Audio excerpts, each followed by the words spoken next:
The Green Bay Packers hired Jonathan Gannon as their defensive coordinator. Foo-foo, foo-foo. Get ready for some fun in Green Bay.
Yeah, That's like bad. what was that? I honestly just laughed. Like, It was so honestly, fake. That was not laugh. That So was fake. like super villain laugh. Like you just revealed your big plan to take over the world and then laughed at the superheroes trying to stop you. That was that kind of laugh. It was, but it was honestly like it wasn't a fake laugh, but it wasn't like I'm gonna. It was laugh. fake. I've never heard you laugh like that, and I've heard you laugh a You're lot. laughing right You just never laughed like that. It was so fake and contrived. Okay, it was way like you, like, me throw trying to your head smile. back. It was me Like- trying to smile. Yes, Like a, that's the thing. You have to watch the video, anybody. Go over to the ESPN Madison Instagram page and watch this video in the ESPN It's on my- Madison Instagram stories. yeah, it's on yeah. Jim's Instagram page as well. it's real. Yeah. JRE I don't even know ESPN. it. You don't Something know like your that, own yeah, no, Instagram? something like that. Yeah. Oh, he does. He's self-conscious Yeah, right now. he's- No, I I really know. don't.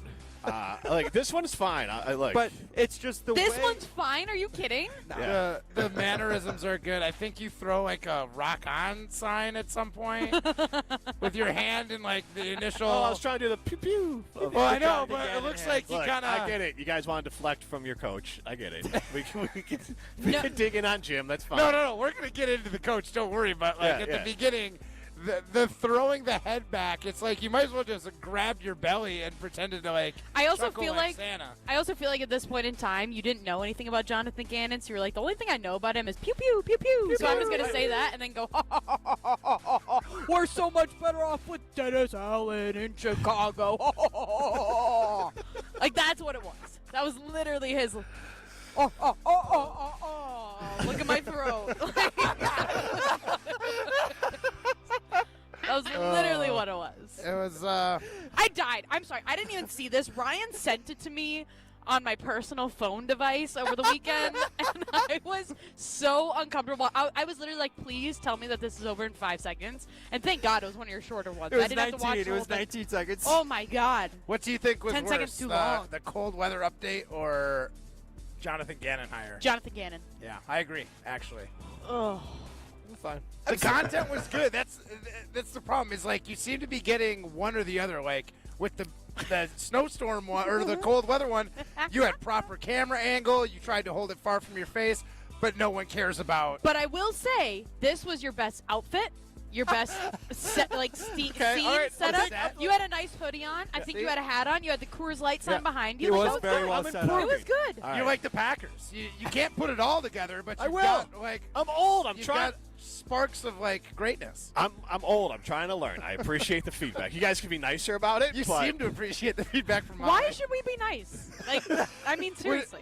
would you be nice to us if we did something cringy on social? Oh and- no, but you guys could never do anything cringy. So That's yeah. a good point. Yeah, You're so, right. I wouldn't embarrass myself like you do. Okay, I feel like I just took it too far. No, it's fine. I just I thought took I it was way sitting too next to far. Rosie. I just was confused for a second. Yeah. Existing. Yes. So good. There may be a video that exists that you guys can see me try to body surf at the Kalahari. You seem like a swim shirt kind of guy. I did, but that's really for no. Here's the thing. For UV rays? No. It's for -8. right. No. It's for I don't like if I'm outside. I don't. In there, it's cold. Like inside the Kalahari, like it's just still chilly in there. But also, look. Aren't water parks like notoriously 85 degrees and No, humid? Yeah. They're Okay, like when it's humid like and hot. negative 12 outside, like there's frost on the doors. Like it Okay. was. But it's also, as Rosie said, existing. I am fine with my hairy chest. Rosie does not need to be humiliated by it, so I put a shirt on. That's a Existing. tough question. What's more embarrassing, having a absolute bare chest or wearing a swim shirt? They are almost like No, they're it's, not. No, it's swim like shirt, 6 swim to shirt. 1, half dozen the other. Swim shirt's embarrassing. I think I would go swim shirt too. swim shirt's embarrassing. It's just like it's like that's your body, dude. Like you can't I'm control fine how with much it. body hair I'm you fine have. with it. Rosie But asked- when you throw, probably I'm assuming. Hey, but Rosie, hey, Florida, whoa. Florida Rosie Atlantic asked me- Owls shirt. Rosie, no, it's like an actual shirt. Rosie asked me to wear it. I have it. Okay, your daughter asked you. Yes, it's like a Nike T-shirt. She asked me to wear it. It's a swim. It's a Nike. Please tell me it's not white. No, it's like a gray. A white swim shirt. Yeah, That what would be the thing? point I at that don't know. point? No, it's like it's actually like a Nike dry. Like it's just one that's supposed to be a swim one. She wants me to wear it, so I wear it. Did she get it for you for like a birthday present or like Christmas or anything? Or did Yeah, it's definitely a present. I didn't buy it for myself. Yeah, she got it for you as a present? I think. Your dad cover up. Yeah, basically. That's fine. brutal. That's fine. Too much taco meat at the pool, It's Dad. fine. You gotta wait a half hour before you have taco meat. Right. It's fine. Hey, they said no bringing food into the pool, Jim. What are you doing? Right. Goodness gracious. Gross.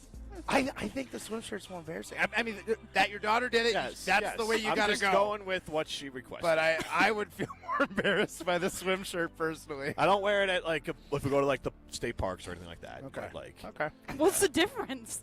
well, then You're in public either way. yeah, but it's like I'm not also glowing white at that. Usually. Ah, Oh, that that's part helps. of it. That helps, yeah. Yeah. You know, Okay. I mean, whatever floats your boat, Jim. doesn't float my boat. I'm just being a nice dad. Yeah, I guess so. I just feel like, you know what, kid? Part of growing up is dealing with the embarrassment of your parents. Oh yeah, there was far more embarrassing people and bodies at the Kalahari. yeah, no doubt. I mean, you go than to mine. Carbon World Health. It's not Right. that embarrassing. No. Actually, I felt good about myself. Just walking around, I'm like, as you should. I'm younger than that guy, and that guy is bigger and hairier than me, so we're doing all right. That was actually the bear mascot at the Kalahari. That's why he was hairier. It was a bear, Jim. That's a fair point. That's a fair Oh point. my god. All right, so to segue us out of this and get Yes, us into let's the please. actual topic, do you think Rosie would be more embarrassed by... Is Rosie more embarrassed by your existence or Jonathan Gannon was her father? Because Jonathan Gannon might be the only thing more embarrassing. Yeah, that's fair. But all right, I appreciate the effort. Here's something I'll tell you about welcome. Jonathan. I tried. Here's something. Look, we weren't supposed to make fun of you this much at the That's start fine, of this. that's It fine. was not the plan. It's fine. I'm glad I'm glad I made sure to get here for the show. I was really looking forward to seeing all you guys. Yeah. It's fantastic. It's really builds it up. No. Here's something that makes me happy. Jonathan Gannon's a little bit of a Matt Eberflus disciple. Yes, he is. Yeah. Is he? Yeah. He did come from that Great. tree. Yeah. Yeah. That's great. That's kind of what I was hoping for when we hired a defensive guy. I was like, let's get someone that the Bears have. Well, you know what though? I mean, like, the Flus could be loose in Green Bay then As an assistant? as an assistant. Yeah. They need a new passing game coordinator. They just lost theirs to Miami. I don't think Well, Eberflus is fighting Eberflus off does, defensive but- coordinator jobs. So All right. so the guy that just went to Miami, he was the DB's coach, right? He's a DB's coach. No, I I don't think our think DBs were very groundbreaking this year. So No, and that'll be the big thing that Jonathan Gannon has to fix because that is supposed to be his specialty. Now, I believe Matt Eberflus is a linebackers coach, or he was for the Cowboys. I did bring it up here. So Yeah, Eberflus, he's he's coached defensive backs at Toledo with The Jeff Hafley mold. yeah, there you go. And but he was linebackers coach and passing game coordinator for the Cowboys back in 16 to 17. Linebackers coach for most of his time in the NFL, or DC, or head coach famously. So if Matt Eberflus gets hired as an assistant, are we all out officially on Jonathan Gannon? Is that So if he got hired, would that be a Matt LaFleur decision or would that be a Jonathan Gannon decision? Because that's what the Probably- question is. What do you prefer? I don't know. I mean, I Well, think I either don't- way it's bad. I don't want him to be a No, part but of I the mean, staff. just in general, do you prefer the D coordinator to be able to make his own hires, or do you want LaFleur to have say into it? I think LaFleur should have say, but like Right. the DC should be the one saying these are the guys I want, Right. Yeah.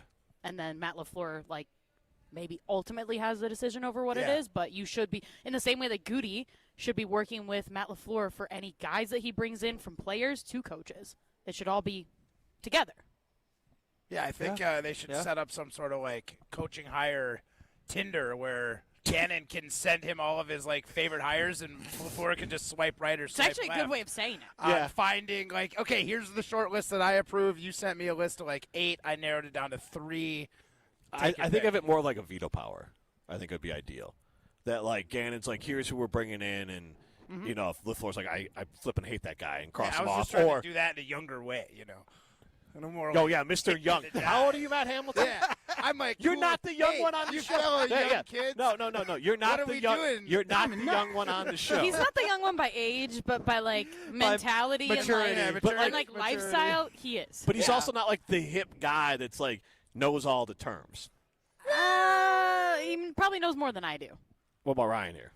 Well, I Ryan mean, probably low the bar. most. Yes. What's that? Low bar, Jim. Come on. Ryan probably knows Yeah, the it might TikTok trends. Actually, you probably know the TikTok trends. Jim better knows than the I do. TikTok. Yeah. He's a social media Oh, expert. jeez. I think I'm the old one on this panel. Yeah. Yes, for sure. Yeah. Whoa, you didn't all have to agree that quick. I did not Jesus. jump in that quick to agree. God. I mean, You look much younger than you act, though. oh, thanks. God, this is my last 20th birthday. Okay, Molly, you're not the oldest. You're the most mature. You are the most mature on the panel. I mean, thank you. Still doesn't sound I will. Wait, It's better. Do you have a birthday? No. Oh, okay. On Sunday.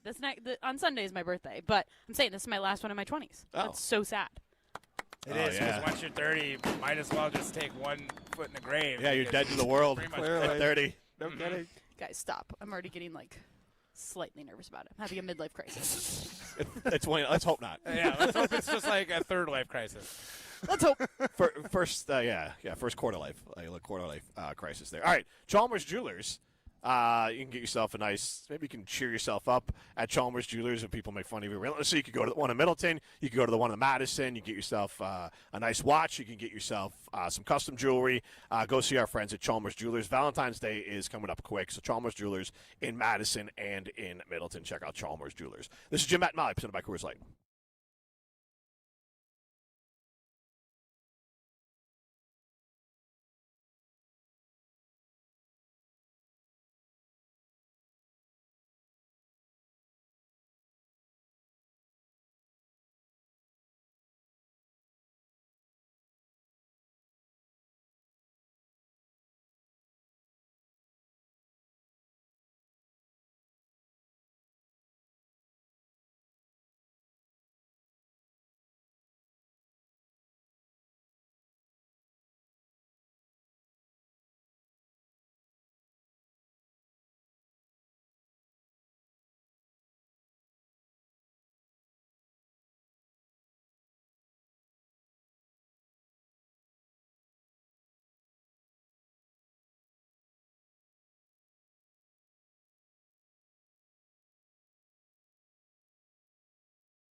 and Molly, presented by Coors Light. Also brought to you by J&K Security Solutions, securing homes and businesses in the Madison area since 1987.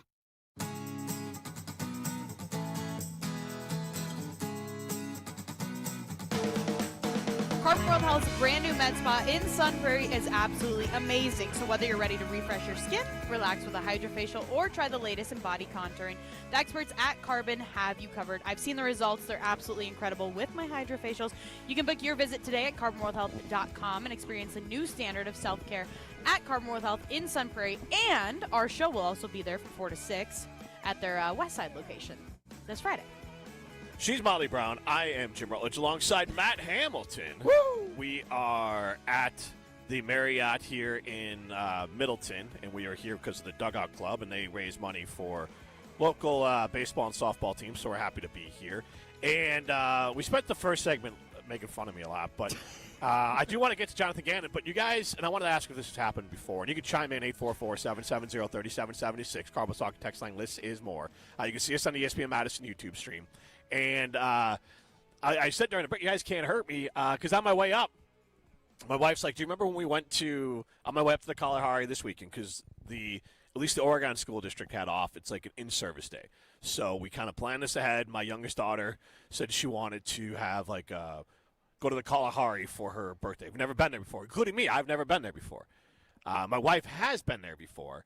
And on the way up, she brought up this surf ride thing. She's like, are you going to do the surf ride again? I'm like, I've never done the surf ride in my life, and I've never been to Kalahari in my life, so I don't know what you're talking about. She goes, yeah, you and I were here. We went up there, and we did the surf ride. I said, absolutely not. And then the girl's like, you guys stop arguing. I'm like, we're not arguing. Your mom's just confusing me with someone else. Oh, God. You're right. How can we embarrass you? Because that's a tough look. Now, again, throughout the time, I said, do you have fond memories? Every time we'd walk by the little surf thing, I'd be like, are you looking for your expo? Yeah. Or Is he here? Right. He's the instructor still. Oh my God. I've definitely had that happen. I don't think I've done it to my husband, but my husband has definitely done it to me. Okay. And I'm just like, no. That was not me. Thank you though. And now I'm mad at you for the next 3 days. Because she sounds hideous. Yes, exactly. She sounds boring. Yeah. Does she rides better than me? Yeah. So it's like, okay. Yeah. Oh. We're at the water park. Yeah, of course. Yes. Yeah. So were you better than this guy at the surf, or did she compliment you, or did she say, nah, the other guy was better? Yeah, you were better last time, Jim. Right. At surfing. I was going to say, wait, how long have you been with your wife? You know what? I didn't want to ask last time she went. Yeah. Leave that part. That I would. Yeah. I think not knowing. Is I the didn't best part. need that, so I just Was kind of that left 5 years ago? Yeah, was that 15 years We'll leave ago? that part out there. That surf ride's only been there for 8 years. Yikes. Right? Yeah. I also didn't look at the end. Yeah, I didn't look when the ride was created. Yeah. All I'll say is what she normally says is good job, good effort. Good effort. Yeah. Were you good at it? That always okay. I don't mean it like that. I know. Did you watch the video? You didn't watch the video. No, I didn't watch the video. Well, I'm fine. I'm not gonna watch any of Jim's videos. I'm sorry. They make me cringe. That one's. You would have cringed too, but he's not bad at it. Okay, He well, stayed on the board for the most part. Yeah. okay, I'll watch it, but I don't know. never done Those it rides before. always scare me because I'm like, I don't want to eat it. So The problem front of that I everybody. have with your video, Jim, Yeah. is that it's so blurry that I don't get to see that sweet surf shirt. So there must be blurry Swim in shirt. the Don't make sense. it try to sound cool. well, he's surfing. So It must I be because Rosie sent it to me again and it came through clean. The first time she sent it to me was kind of Hazy. yeah. So some of the videos are clean, some of them are kind of hazy. But her phone has the actual clean one. It was intimidating because I don't know why, but they have it's basically like an audience set up. So that was the Yeah. part where I'm like, I don't. They got the gallery. When I'm standing in line, I'm like, this part I don't like. And I was more worried about the get on. Because if you see when I get on, it takes you back quick. And I Yeah. don't want to be the adult that goes, flying off the back immediately because I don't know what I'm doing. So, Yeah. you start to go back, and then you kind of push it down, and then you kind of start coming forward. So then you kind of have some fun with it. But initially, I'm like, I can't be the guy that just goes flying backwards. and you actually stood, or did you? No, just no, do, you a have boogie to board? special certification to stand. Oh, okay. So everyone does a boogie board except for, two kids who are, look like teenagers. Let's go there all the time because Regulars. they knew the guy, and they're, giving a high five around that for, 3 or 4 minutes. And I was like, Guys, you know this isn't surfing though either though. Like it's just shooting water at you, but they're having a fun time. And it was some of the little kids who were doing it were doing really well. So that was adding some pressure because like there was like kids who were maybe 7 who were really rocking out. Competent. Yes. Now there were a couple kids that were too small for the ride, and I can't like their parents would put them on there and then just go. It was adorable. The kids loved it. They're like 6-year-old boys, and they're having the time of their life, but they're just getting sent all the way to the back, and then they're sprinting back because you get like a total of like 40 seconds. So like it was actually pretty adorable to watch them go flying everywhere. And then there was one time this one dad gets on, and I don't know if he had done it regularly or not. So he gets on, he does start doing all his tricks. I'm like, oh man, this is a hard act to follow. But then he tries to go the second time and falls. Like he can't even get onto the board, and he goes flying backwards. I'm like, all right, well, I didn't do all the tricks, but as long as I don't fall flat on my face like this guy did, because he was like definitely showing off the first time. Yeah. And then the second time he just ate it. Like he couldn't even get on the board. He put his foot in the water, and it just took him backwards. He lost his balance. And then there was a teenager that went on a couple before me, and he was flying all over the place. But my wife was telling me that Nola was so nervous for me that she, like, covered her eyes and then, like, was peeking through. And she's like, no, Dad's doing fine or whatever, because she thought I was going to get hurt or something was going to happen. So she was very nervous for me. And then she started peeking through and watching. And Rosie, the one who was embarrassed by you? She wanted to get a phone. I'm sure she's the one that got it, and she's the one that recorded it. I'm sure she was hoping for injury. A wipeout? More of a wipeout? Yeah, I'm sure she was hoping for something bad to happen to me. But I was able to manage my way through. And I rode most of the rides there. There was the only ones I didn't. There was one that was just straight down, and I was like, That's not your thing anymore? Yeah, no. I was like, it's fine. And I was considering it. If Rosie would have wanted to go, I would have gone. But they had it closed this morning. They had it open yesterday. And then there was one other one. The line was just too long. We were in line once. Nola bailed at the last second. I was supposed to go with her, and so we had to do the walk of shame all the way down. No. Yeah. No. It's not the walk of shame with an 8-year-old, or 9. She's 9 now, but it's not the walk of shame with 9-year-olds. She just couldn't do it. No, not for you. I mean, it's the walk of shame no matter what. They're not as vocal about it to a 9-year-old. If it was just you, you'd have been torched. Yeah, if it was me, I would rather throw myself off the top. I was going to say, that's embarrassing. Existing. Walk down. Yeah, exactly. No, I wouldn't do that. I would not just turn around. I would just be like, I'm just going to have to fight through the tears and go down the slide. But, Matt, when was the last time you've been to a water park? That's a good question. And did you ride the rides at Kalahari? Yeah. About 8 years ago, I went surfing with this nice lady. Can't remember her gracious, name. you guys. No, Don't make it awkward. I had Jen's nephew, I guess my nephew. Yeah, so I guess my nephew was in town last winter. We were at, what's the one at Wilderness? Great Wolf Lodge. No, the Wilderness has. It's it. just, it's just called the Wilderness Water Park. It doesn't have a name. Oh, well, yeah, we were at I that think they're one. all just called whatever you're at. So, yeah, I went down like 2 slides, but he's like 3, so there wasn't anything. We weren't going on anything crazy. No. Not that I wouldn't. Like, I like those. I was going to say, straight drops. water slides aren't scary to me. And, I don't know. It wasn't scary. It was more of like, Yeah, I would just, like, I don't do want to, like, it was like straight, and then you went flying all these different directions. I'm like, I don't want to, like, get Be thrown. sore? Yeah, I don't want to get thrown all 10 different directions. I didn't mind the actual fall down. Right, okay. It's more the, like, getting whipped all over the place. Because the first ride we did, it was a 3-person ride, and the girls wanted to ride together. So then Dad gets left at the top, and I'm like, all right, well, I'm not riding. This has happened to me before, and I'm like, I'm not doing this again. Like, because if you guys remember, I told you at Noah's Ark, I had to ride down with some strangers because. Oh, yeah. So this time I was like, all right, there was something called the Elephant's Trunk, and it was like you just go down by yourself, and I was like, this should be fine. This is like first ride we do. I throw myself down, and I'm going. It's pitch black in 10 different directions, and I felt like I came out of the tube like upside down because they're just throwing you all over the place, and I'm like, this is how I start my day. But it was fine. I was just like, but nobody rode it because I'm like, don't do it. You love the Dells. For a person that probably hates the Dells more than anyone on this panel, you go there often. I love my kids. That's where they choose to go. So, like, they want Noah's Ark water park birthday parties. They want the Kalahari birthday party. What are you going to do? I mean, I'm excited for when my kids are, like, old enough because I like doing that kind of stuff. It's fun. Yeah, I had a good time. I'm not complaining about it. I'm just saying that, it wasn't like I'm not going to go there on a date. So, yeah, like Tanya and I are going to be like. I guess your wife would. Yeah. Just not with me. Probably because you're you. Existing. Dear diary. Yeah, I was actually, dear diary there. All right. Existing. We do want to ask a question, 844-770-3776, a siding limit poll question. with Jonathan Gannon. We'll get to it on the other side. But you can think about it, and then we'll talk about it on the other side. With Jonathan Gannon, are the Packers better or worse than they were with Jeff Hafley on defense? 844-770-3776. That is the Cardinals Talking text line. This is more. This is Jim, Matt, and Molly, presented by Coors Light. You're listening to Jim, Matt, and Molly. I think, when they got to the NFC Championship games, they had buys. 1 seeds? Yeah, they were buys. Yes. Yeah. So, anyways, Semantics. Facts sometimes get you. No, those are facts. No, yeah, it's a technical fact. Take that for Semantical data. facts. All right, I'm not getting into it. Technical fact? You mean the facts? Yes. All right, let's get to Brett Technically, you're Madison. right. Presented by Coors Light on 100.5 ESPN, the ESPN Wisconsin app, and ESPN Madison on YouTube.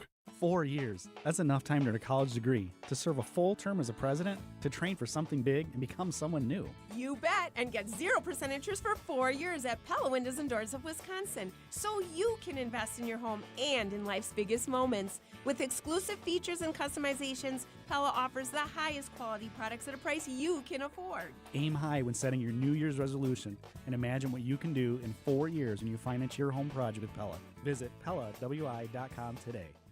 ESPN Madison and Zimbrick Honda are celebrating the area's best local sports stories with the Game Changers of the Month. Follow ESPN Madison on social media to see the teams recognized for making a positive impact in the community. It's the Game Changers of the Month, presented by Zimbrick Honda. Gruber Law Offices. One call, that's all. They treated me like family. They're actually people that you can depend on. They made me feel seen. They really treated me like I was a part of their family, a part of their team. They ask how you're doing, how you're feeling. They're just so welcoming and so sweet and kind. It's like family, caring about another member of the family. If you've been injured, it costs you nothing to see if Gruber Law Offices can help.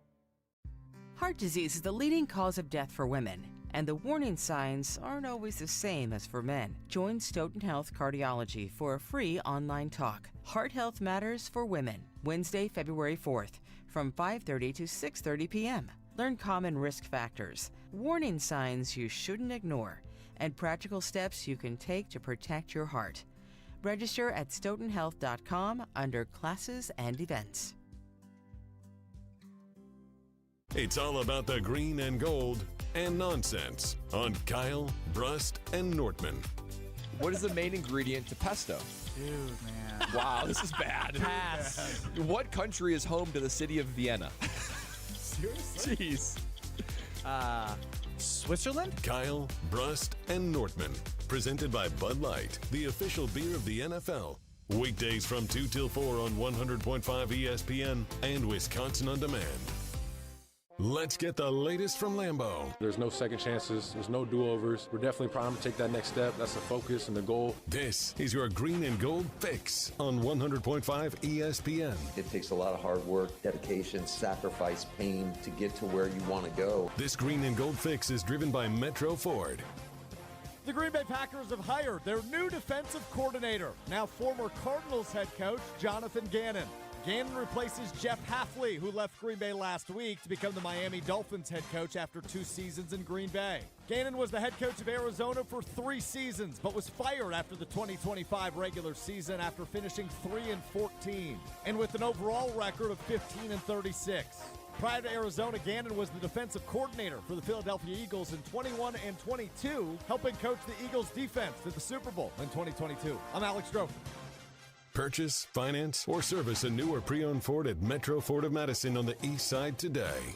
Every event tells a story, from the first impression to the final moments. Have someone guide your guests through every chapter the way you want the story told. Hi, it's Jeffrey from Celebrations Entertainment. With a strong presence, great voices, and an award-winning team, trust us to guide, direct, and inform your guests through all the different chapters of the day. For fun, memorable entertainment for any event, please visit us at celebrationsentertainment.com. That's celebrationsentertainment.com.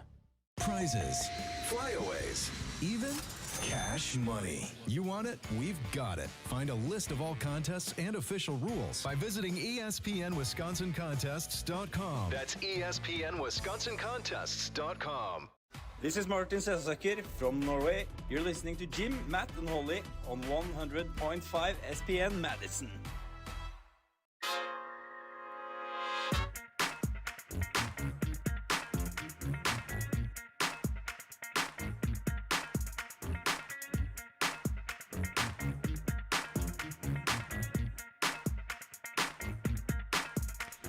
Madison College gives you over 200 programs to choose from across 11 areas of studies, and that includes associate's degrees, technical diplomas, certificates, and even apprenticeships. And the best part is that it's the lowest cost per credit tuition in the region, with more than 100 programs fully eligible for financial aid, including Pell Grants. So whether you're starting fresh or building on your skills, you can do it affordably, just like I did at Madison College. Start your path at madisoncollege.edu. She's Molly Brown. I am Jim Rutledge alongside Matt Hamilton. We are at the Marriott here in Middleton with the Dugout Club. Lane Grindle will be joining the show a little bit later. You can see us on the ESPN Madison YouTube stream. Stream us on the ESPN Wisconsin app. Get into the show, 844-770-3776. That's Carpus Talk text line. This is more. And want to actually turn our attention to Jonathan Gannon here. And before we circle back, we can talk a little bit about our poll question here. I did modify it, Molly. We were kind of talking during the break. But I just really want to know, binary, do you think it'll be better or worse under Jonathan Gannon than it was under Jeff Hafley?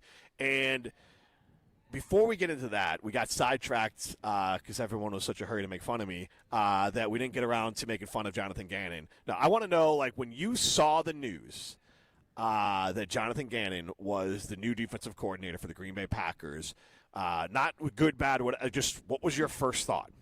I wasn't surprised by the I don't know how to explain this, but I wasn't surprised by the hire. I was surprised by the timing of the hire. Okay. Now, he was a name that was obviously tossed around a little bit. Of course, last week we spent most of our time talking about Al Harris and Jim Leonhard because those are the best stories for the state of Wisconsin and for people in Wisconsin, right?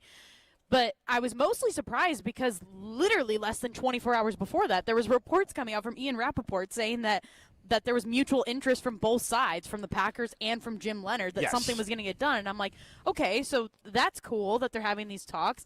And then it's like, okay. But wait, pause there for a second. Like, literally, when that stuff was happening, I was starting to read the tea leaves of, like, oh, this is going to happen. I did, too. And I was like, oh, they've been, like, corresponding and all that. Is there, like, collusion? You're not supposed to be able to talk to him. How does he know that both sides are happy with? Well, Rappaport can go ask the Packers, and Rappaport can ask Leonhard, and the Leonhard and the Packers can't talk to each other.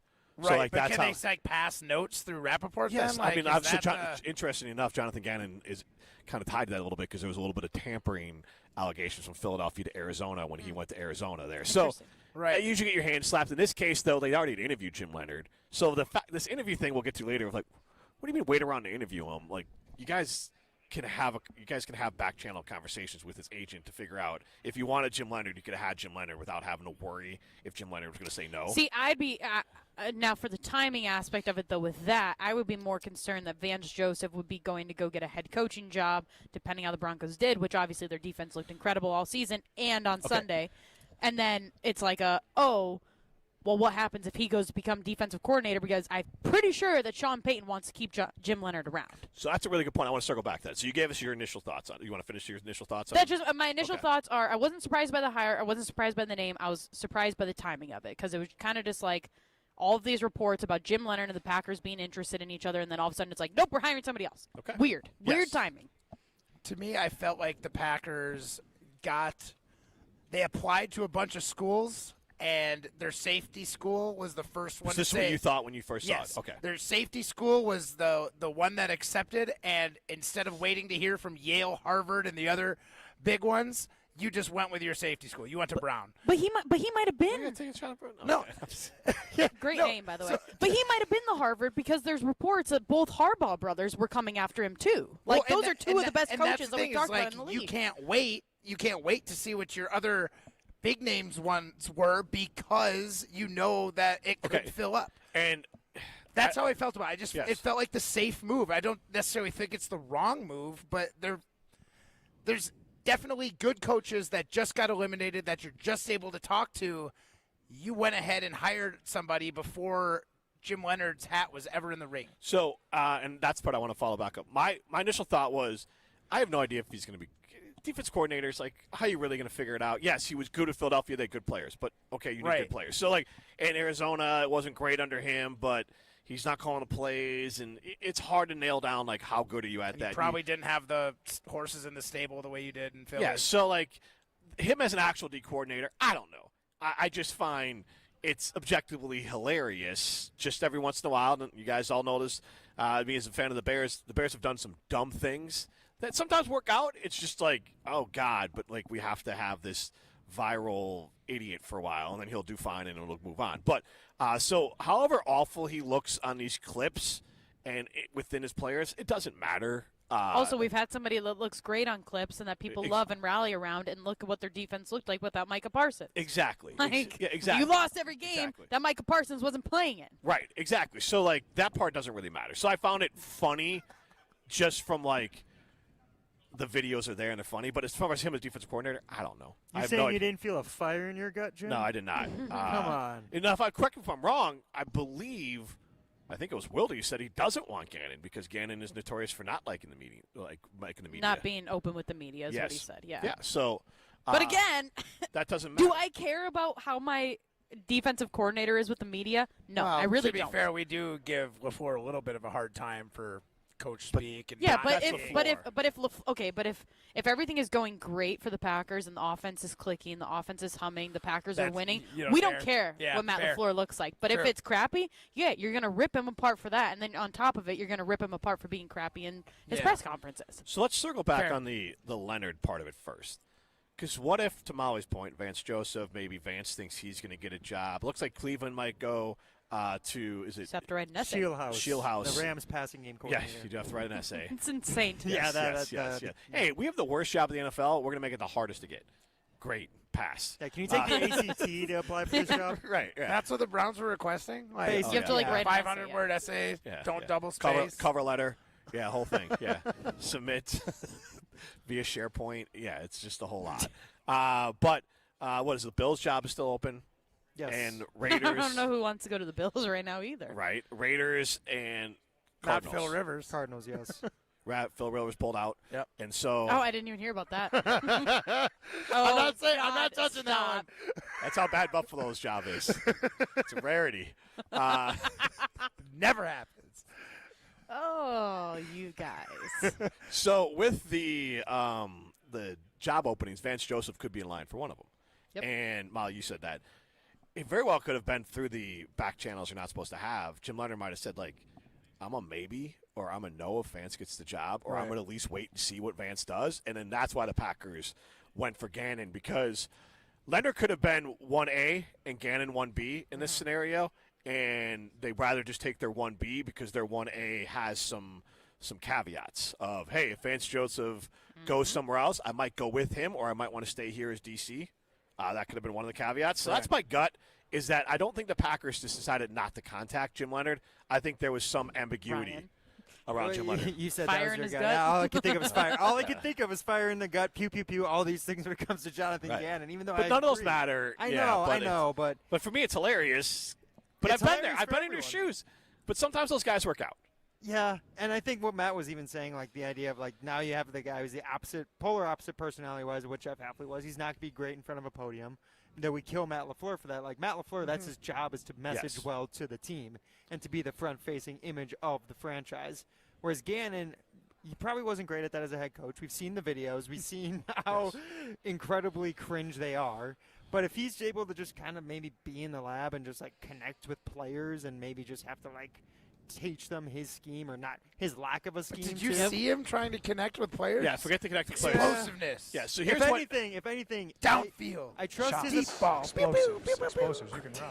If anything, I trust his ability to scheme up a sophisticated defense, similar or actually really different from what Jeff Hafley did. Jeff Hafley, I think, was a great communicator, got his players to play hard.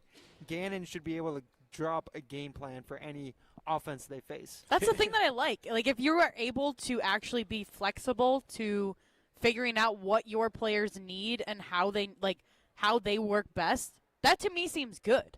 Where, like, if you are, I'm just going to say Jeff Hafley. If you're Jeff Hafley and you're like, this is what I run, this is how I run it, it doesn't matter who I have, it's going to keep running that way, then that's a problem. So I did also hear Jason Wilde say the thing that it seemed like Jeff Hafley kind of had that same mentality of an amorphous defense, like not really committed to a specific scheme or specific style of play, more adapting to whatever the offensive play is, which could also be a reason why Matt LaFleur says Gannon's a better fit, because he can come in and do something similar to what Hafley was already doing right away. More of the hit-the-ground running thing than if you maybe bring in Leonhard and he needs to change some of the scheme, more of whatever it needs to be. It should be more of a seamless fit with Gannon hit-the-ground running. So I want to circle back on the idea of Hafley could be more of the leader of men type. And it makes me think of two different things. So Tarek and Derek, Tarek saw Derek Engler, I used to host a show with them, and they would talk all the time about a lot of these coordinators they had. Brad Childress, all these guys, great coordinators, terrible head coaches. They couldn't, and he would tell me the most embarrassing stories you ever could hear about Brad Childress or some of these other guys trying to lead a room.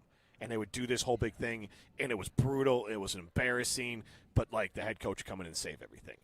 Now, there's a case to be made that LaFleur ain't the guy to save everything, so there still isn't that guy in the room. I'll buy it. That is something to be concerned about. But point being, Brett Bielema was a guy who was a terrible defensive coordinator here at Wisconsin, but a really good head coach.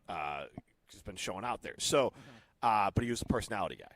So Jeff Hafley might have been getting these elevations because he is the, quote, motivator and leader of men type, but not a defensive guru. Gannon could be the equivalent of we usually think of it on the offensive side of it, the dorky guy who is really awkward in front of people, but Mike can McDaniel of the yeah. defense. But McDaniel's got more aura than Gannon A little does. bit. He's still pretty nerdy down at heart. He just spent enough time in Miami where he learned how to vibe. McDaniel's intentionally Also, by the end of it, he was dead inside. So I don't think. I was gonna say McDaniel's that happens in Miami. McDaniel's intentionally funny. Gannon's unintentionally hilarious. Yes, but the point being that Gannon is someone that, and again, you could use Eberflus. I hate to bring it up. Eberflus before Dallas was a good defensive coordinator. He's got no personality, and you don't know how that guy could ever lead a room. But DC doesn't need to lead a room or be the motivator. And the other thing I think you'd be excited about for Gannon, even more so than Leonhard, is that Gannon, because he's been he coached in Minnesota, he coached with the Colts, and he was a D coordinator with Philadelphia, and obviously was on the staff or a head coach at Arizona. He's got people he can hire and bring in. So when the Packers lose these guys, I'm guessing they're losing guys that they're okay with losing, and then he's going to bring in his own guys. So bringing in someone that has a staff is also something to be excited about here. So you have to assume and hope that his staff fills in his gaps, where maybe he is not someone. Well, that's fire alarm going off here. Sure is. I guess. Feels like we're in Milwaukee. I guess I got a On bad. Sunday I guess Karma. that's actually the bad take alarm. Yeah. I guess I was wrong. That's ominous for Jonathan Gannon. No, I just think Gannon might be someone that can fill in the gaps if he knows what I'm not good at. Yeah, I mean, hopefully that's how he wants to hire his staff, and that's what Matt LaFleur allows him to do. But I don't know enough about him. I just don't. I'm not loving the hire. I don't hate the hire, but I'm very. Seems like a Packer move. And that's kind of where my head's at on the whole situation. And time will tell how this works out for him. This is Jim, Matt, and Molly, presented by Coors Light. You're listening to Jim, Matt, and Molly, presented by Coors Light on 100.5 ESPN, the ESPN Wisconsin app, and ESPN Madison on YouTube. Rah. Pella Windows and Doors of Wisconsin present your Badger Minute. Here's Pablo Iglesias. This Badger Minute brought to you by Starion Bank, with 3 Madison area locations in Middleton, Sun Prairie, and Monona. Starion Bank is here investing in your community. Start your experience at starionbank.com. Member FDIC. Adapting in a changing landscape. Luke Fickle on Wilde and Tausch detailing Wisconsin's off-season tackling of the portal. Fickle on why he and his staff acted swiftly, resulting in a massive 32 transfer pickup. You had to be, strategically placed in a way that, hey, when this thing opens, if we're not in a position to have a chance to sign guys immediately, you have a small window. We were aggressive, and we had to grow beyond, our comfort zone. Get 0% interest for 4 years at Pella Windows and Doors of Wisconsin. With exclusive features and customized for every home, Pella provides the highest quality products at a price you can afford. Go to PellaWI.com. PellaWI.com. Every event tells a story, from the first impression to the final moments. Have someone guide your guests through every chapter the way you want the story told. Hi, it's Jeffrey from Celebrations Entertainment. With a strong presence, great voices, and an award-winning team, trust us to guide, direct, and inform your guests through all the different chapters of the day. For fun, memorable entertainment for any event, please visit us at celebrationsentertainment.com. That's celebrationsentertainment.com. Imagine the peace of mind knowing your home or business is safe 24/7. I'm Jeffrey Beckman, president of J&K Security Solutions, and we provide security you can trust. Serving Madison and southern Wisconsin, J&K Security Solutions offers state-of-the-art home and business security systems tailored to your needs. From video surveillance to home and business automation, to find out how J&K Security can help secure what matters most in your life, visit jksecurity.com. Chevy trucks have you covered when the road takes you from smooth sailing to Chevy Colorado will eat up some of the toughest terrains with 5 available drive modes. And Silverado and Silverado HD have the muscle to take you out for some serious. With multiple engine options and impressive towing, well, Silverado EV is the perfect combo of performance and capability. Nice. Making it a snap to hitch up this electric truck and hit the road. Wherever the road leads, Chevy trucks are right there with you. See your Badgerland Chevy dealer today. The Bucky Badger Student Mascot Fund was created to support the amazing student athletes who bring the best mascot in the world to life. Hey, my name is Stacy Bruner. I was Bucky Badger from 2010 to 2014. My most memorable sports moment was running out the flag at the 2013 Rose Bowl versus Stanford.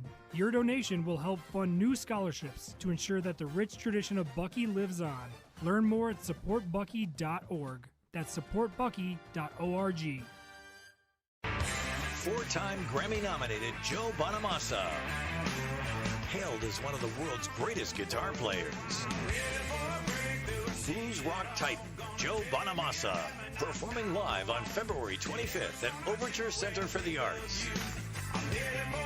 Tickets on sale now at overture.org. Joe Bonamassa. Every show is a new experience. There's no safer place to feel dumb than Mr. Irrelevant with Alex Strofe. But I was impressed by several of them. You're impressed by everything. I love life. It's amazing what people do. There is nothing that you see that you wouldn't go, oh, that's pretty cool. That's not a bad way to live, though. Mr. Irrelevant with Alex Strofe. Live on the ESPN Madison YouTube channel every Monday, Wednesday, and Friday. Also available on the ESPN Wisconsin app and wherever you get your podcasts. At J&K Security Solutions, protecting your home or business is more than just a priority. It's what we do. I'm President Jeffrey Beckman. Since 1987, J&K Security Solutions has been committed to providing Madison and southern Wisconsin with dependable security solutions. Whether it's security, fire, or the latest automation solutions, go to jksecurity.com to see how J&K can help keep your home or business secure. Get protected now at jksecurity.com. Looking for an easy lunch or dinner win? Pizza Hut's My Hut Box lets you pick a personalized pan pizza, a melt, and now you can choose wings as your entree. Boneless or traditional wings tossed in your favorite sauce or rub. One box, tons of options, all day, every day. My Hut Box is the best personalized meal combo starting at just $7.99. Head to one of their locations, order on the app, or online at pizzahut.com. Pizza Hut. Feed good times. My name is Whitney Allen. I am a widow. My husband Ryan died. We never thought in a million years we'd have to use life insurance. The unexpected happened. With Ethos, it is so fast and easy. It's 100% online. You can get a quote in seconds, apply in minutes, and get same-day coverage. No medical exams, and you can get up to $3 million worth of coverage through Ethos. Get your free quote at ethos.com/game. That's ethos.com/game. Time spent on application may vary. Online health questions required.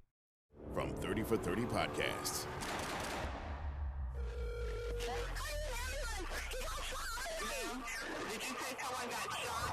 Brian Pata, senior defensive lineman from Miami, gunned down.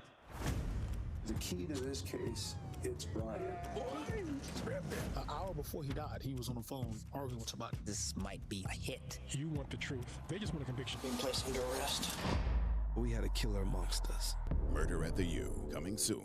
Hey, it's John Hayes, owner of Goodman's Jewelers. Come in and discover the high standards, classic traditions, honesty, integrity, and elegance when you walk through our doors. For over 90 years, customers have returned again and again to our warm boutique setting. Trust me, because I've been there for over 40 of them. Whether it's time to come back or your first time in, stop by Goodman's Jewelers at 220 State Street today. Goodman's Jewelers, the diamond store of Madison since 1933. The best is at Goodman's. This is Eric Brown, owner of Siding Unlimited, letting you know that Siding Unlimited installs Pella windows and doors. That's right, Siding Unlimited installs windows, and we do it really well, earning the prestigious Pella Platinum Premier National Certified Contractor of the Year award 5 times. New windows, our expert team will deliver on a smooth, hassle-free installation, making you feel proud of calling Siding Unlimited for your window project. Looking for new windows and doors? Visit sidingunlimited.com or stop by our beautiful showroom in Madison. This is Martin Sensaker from Norway. You're listening to Jim, Matt, and Holly on 100.5 ESPN Madison. 2-2 is a high fly ball, deep left field, back at the track. Get up! Get up! Get out of here! Gone for Vinny Capra! 1-2 pitch. And a called third strike right down the middle of the sinker. Come all without, come all within. You'll not see nothing like the mighty Quinn. Myers out of the stretch, the pitch. And a swing and a miss. He struck him out. Would you like fries with that? 12 in a row for the Crew.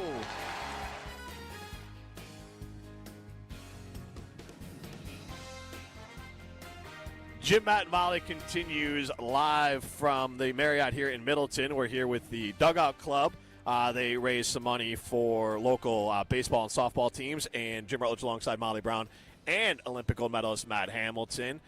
We are thrilled to be joined by Lane Grindle, as you heard his calls there, and we are part of the Brewers Radio Network here on ESPN Madison, so we've heard those calls throughout the summer. So, Lane, thanks for taking the time to come out to this event and joining us. What brings you to this event? Why do you want to be a part of it? Yeah, so 2 years ago I came to this event and was able to be a part of it and really, really enjoyed myself. I'm a baseball fan in general. Obviously, the last 10 years with the Brewers has been really just a total trip for me and been a lot of fun. But I have a 10-year-old son that's involved in youth baseball, so I love it at every level. Yeah. I did college baseball for a long time at the University of Nebraska, so I still wish that the Badgers had a baseball program here as well. So I love to get involved with these things whenever I can be, and they asked me to come back again this year. It was a no-brainer for me. How often do people confuse your voice with Jeff Levering? A lot. Yeah, it happens to us a ton.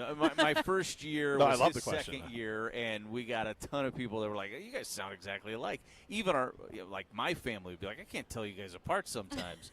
I always tell people, if you listen in the big moments, I do think we sound different in those moments, but our talking like this, it's pretty similar.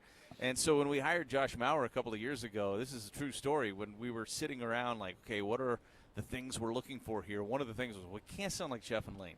And we wanted somebody that just, was a little bit different in terms of just when they sat and talked, they didn't sound exactly like us. So we do get that a lot. That's a good question. That's good. Do you remember calling my first pitch back in 2018? Oh, my God. It was an absolute laser, so I'm sure you mentioned I have no doubt it was a laser. And I think you called it? Yeah. Yeah, why not? Why not? A little practice. Now to the mound, Olympic gold medalist Matt Hamilton. Wow. Just a bit outside. We did call – Kent Sommerfeld threw out a first pitch this year, and I'm pretty sure we called that. And it wasn't look, I love Kent. He's my guy. Yeah. It wasn't a great first pitch. He'll be the first to tell you. And so we did call that on the air, and it was kind of like, and here's the pitch. Oh, from Kent, yeah. Have you ever thrown a first pitch? I never have. Because it is nerve-wracking. Oh, I think I would be really nervous. And no matter how much you prepare yourself for it, that moment, you get one shot, right? I went in way overconfident. I was like, I performed in front of, the world at curling. I can throw a first pitch, and when you get out in the middle of the stadium and you're on the mound, all of that confidence I had was gone. It's just like, please do not put it in the dirt. That's all I went for at that point. So this is a question I have because I'll mess up names on the show, but they're like baseball. There's Peralta, there's Willie Peralta, Freddie Peralta. There's all these names and everything's happening at a faster pace than it here is on the show and everything. How is there a trick to avoid that? How often does that happen? Because there's so many names, and it's part of the charm. Obviously, Bob Uecker or Harry Carey. So many people would, if they did make a mistake, just own it. But how do you handle that, and how do you keep it all straight? Yeah, it's a really good question, and I think you just. The more you do it, the more comfortable you get with it, and the more that you understand the rosters and who's coming up and who's coming down, because you just kind of live it once you get into the season. But, mistakes are made. Yeah. I've gotten names wrong. I still will remember this, and I don't know how it turned into this, but when Clay Holmes was first coming up with the Pirates and he was pitching in a game, Levering and I are doing the game in Pittsburgh, and I referred to him as Gavin Holmes 3 times in an inning, and Jeff's looking at me, and then I realized, it's Clay Holmes, not Gavin Holmes. And so we go to break, and I'm like, why would I have called him Gavin? And we're trying to figure it out, and we're racking our brains. We never could figure out why I called him Gavin Holmes 3 times. And then we realized later on that fall, Jeff had called a Baylor-Kansas football game, and Baylor had a wide receiver named Gavin Holmes, and I watched the game because Jeff was calling it, and for some reason that name stuck with me, 8 months later or whatever it was, and so you'd never get Clay Holmes' name wrong. Now he's kind of a household name in baseball, but he was a little-known prospect at that point in time. So it does happen, absolutely. The Freddie Peralta news last week. How should Brewers fans be feeling about this season without him on the team? Well, I think there's two things that can be true at the same time. You can be disappointed that Freddie Peralta is not a part of your organization, because Freddie Peralta is a world-class human being, a great pitcher for sure, and a big part of the Brewers' success over this long run of success that they've had for the last 9 years, really. But, and for him coming up in 2018, but at the same time, understanding that this is how the Brewers have to operate to continue to be a really good 90-plus win team year over year, and that means they have to make trades that are painful at the time. It's just the truth. The Devin Williams trade in December of 2024 was a painful trade at the time. It ended up working out pretty well for the Brewers because Caleb Durbin ended up being a great piece and a big part of this year's team. You just don't know what Jet Williams or Brandon Sproat are going to be. On paper, they look like guys that Jet Williams looks like the definition of a Brewer in terms of size and speed and everything else that comes with it. And Sproat is a high-stuff guy, and Chris Hook's done well with those kind of guys. So I'm optimistic about what those guys can bring to the table, not just this year but years in advance. But you're going to miss Freddie. You can't pretend that, they'll be fine without Freddie. There'll be a little bit of an adjustment to that. They have to hope that their pitching depth, and they have a lot of it, is able to withstand losing a guy that's going to give you about 170 innings and 200 strikeouts. That's not nothing. But if the Brewers are going to win the World Series, they aren't going to win the World Series trying to do what the Dodgers do, right? So you try to thread that needle, and this is one of those ways you have to try to thread that needle. So me and Molly are big baseball fans, but can you explain to Jim why we can't do it the way the Dodgers do, or why this is the way the Brewers operate? Because I think that would confuse a lot of people like Jim. Jim's a Cubs fan, for what it's worth. Yeah, absolutely. Well, I think there's just so many different levels to it right now in baseball, right? There are very few teams that can do it the way the Dodgers do it. The Cubs aren't going to do it the way the Dodgers do it. That is a very exclusive group. Maybe the Mets, and really I think for about any team outside of a New York market or an LA market to do that, you're talking about putting in your own private money into. And you're making a run for a couple of years, and then you got to pull back again because everybody wants to run their organization as a business, and so those things do matter, right? Yeah. And it's when you're in a smaller market, even though you sell a lot of tickets and everything else, those ancillary revenue pieces that trickle in New York and L.A. and some of the other places probably aren't going to make their way to you in the same way. Now, you got revenue sharing and all these other things. We could get really deep in the weeds on this. But these are things we're going to hear a lot about in the next 12 months and probably beyond that. And I think we're going to learn a lot more about the economics of baseball at the end of the 2026 season. All right, so with that said, what do you think the route is for the Brewers to get over the hump? Because they seem to be a good regular season team that can get to the postseason, but it doesn't seem like they have or had the firepower to get it done in the postseason. Yeah, well, I would say this year, look, they won a really good competitive series with the Cubs. That was a tremendous back-and-forth series.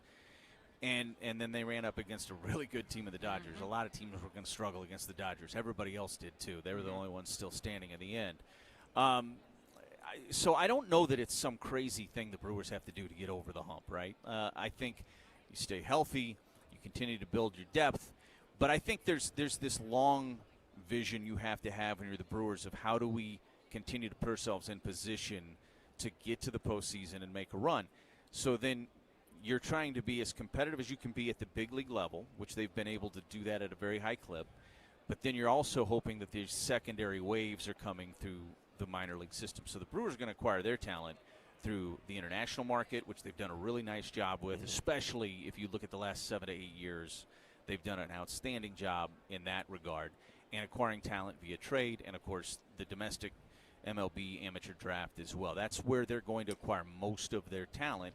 They're probably not going to build their team through free agency, or at least not the bulk of it, right?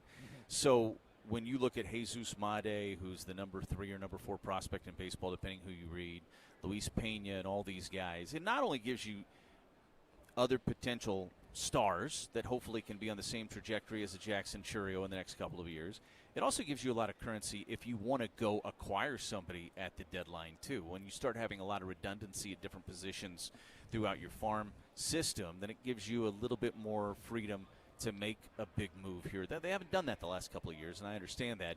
But I think if you have 3 or 4 really good shortstops that are sprinkled from ages 19 through 23 in your minors, you might be a little bit more willing to give up one of those pieces to get something back at the deadline and hopefully put yourself over the hump in that scenario. It seems like a lot of teams in baseball are positioning themselves. You kind of talked about this. There could be some sort of work pause or stoppage, whether it's teams not signing longer-term deals or some free agents sitting out there. I don't know. You don't need to predict what you think is going to happen, but it's just more the idea of, are you expecting wholesale changes of a hard cap, or is it fine-tuning the system that exists? And the Dodgers are obviously working loopholes that other teams aren't willing to with deferred money. And you look at the money that's actually getting paid to some of these guys each year is pretty wild. So in your mind, is this going to be more of a complete restructuring of what the pay and the breakout of salaries could be like in Major League Baseball, or is it going to be more of like a fine-tuning? Yeah, I wish I knew that. Yeah. I think it's the question everybody's asking themselves right now. Like, is this going to be a huge wholesale changes, or is this, hey, let's tighten up what we're doing right now? There's ways to improve upon it. I think there's something to be said for the second part. I think some of the revenue sharing and the luxury tax and some of those things, maybe you could go a little further with it. Yep. And maybe that helps benefit some more of that trickle down, and maybe there's things you do about a percentage of that gets spent on payroll. I don't know. People way smarter than me are going to try to figure that out and hash that out. But I think those are all the things we're going to be hearing a lot about over the next year, maybe year plus, hopefully not. And we'll see where that all lands. But it's going to be fascinating, that's for sure. I just ask because I think all of us, no matter you're a fan of a baseball, want to have baseball. So that's why it's more of like whatever the fastest and effective solution is the solution that I want. I think, Matt might be, but I'm old enough to remember, the work stoppage and how awful that was and how it really slowed down momentum and honestly changed baseball. I think it went from more of a national sport to everyone's much more of a fan of their local team. It's still a very popular sport, but instead of having the national reach, it's like Brewer fans are diehard Brewer fans and maybe care less about a Yankees-Red Sox game than they did maybe 25, 30 years ago. So I think that's what we're all trying to avoid is some sort of hard, long stoppage in baseball because that was brutal for the game and brutal for fans. Yeah, nobody wants that. I mean, nobody wants that. Everybody wants to get this thing figured out and not miss any games. And look, they had a work stoppage. It didn't cost any games, but going into 22, the last CBA, and it was a little contentious for a little bit there, but they figured it out when they had to, and we played a couple of doubleheaders that were pre-scheduled, and that was different, but we got all 162 in, and we missed, like, the first week of the season. So if something like that happens, it's not going to blunt momentum, I don't think, for the sport. And I think the sport's headed in a really good direction right now. I mean, the product on the field is as good as it's been in a long time. The pitch clock, I was a skeptic of it. It's been great. I mean, I have no problem saying I was dead wrong on the pitch clock. It's added to the game. It's made it just flow so much better. And less time for you, though, in between pitches. He doesn't get paid by the hour. He's fine. Have your conversations. No, it is true. Like there was some adjustment to that for sure. When I was working with Uke, I mean, you didn't love it as much then because you're like, oh man, I would love for these guys to take 2 minutes in between pitches right now and just let him do his thing and work his magic. But for somebody like me that maybe doesn't have the Rolodex of stories that Bob Uecker has, it works out pretty well. So I think I'll just ask this question for the group. How special was it to work with a legend like Uecker? I mean, today would have been his 92nd birthday. Wow. And so I was thinking about this yesterday because I was thinking about his birthday today. And I was thinking about the phrase, there's not a day that goes by where you don't think about him. And I was like, but there's like not an hour that goes by for me still where I don't think about him. I mean, he just had such a huge impact. And I know I can speak for Jeff and Josh and Kent Sommerfeld and everybody in our booth. Really, he just had such a huge impact on us. And, I mean, yeah, we had a blast, and we laughed more than any other booth in the history of baseball, I can promise you that. But it was also just the loyalty he had to us, the fact that you just knew he was always going to be there for you. He was your biggest cheerleader. If you had a good call that was a walk-off or something in extra innings and you were on the call because he wasn't, he was the first person to throw his arm around you and tell you, even if it wasn't your best call, like, oh, great call, Grinny, and you're like, oh, I thought I could have done this better, but that's fine. And, it just felt good to hear Bob Uecker say it. So, just such a special thing that I pinched myself every day that I got to go to work with him. And I will say, I'll give myself this much credit. I never once took it for granted. And I think in anything in life, you do something enough, you can start to take it for granted. But I just always reminded myself, don't take this for granted. Yeah. It's really cool. It's really special. And, thinking about him a lot today. Would have been his 92nd birthday. And I called Judy on the way here and got a chance to talk to her a little bit. And, he was the best. Love him dearly. Think about him all the time. Lane, I think – oh, sorry. Oh, I was just like, what's your favorite Uke story? Oh, man.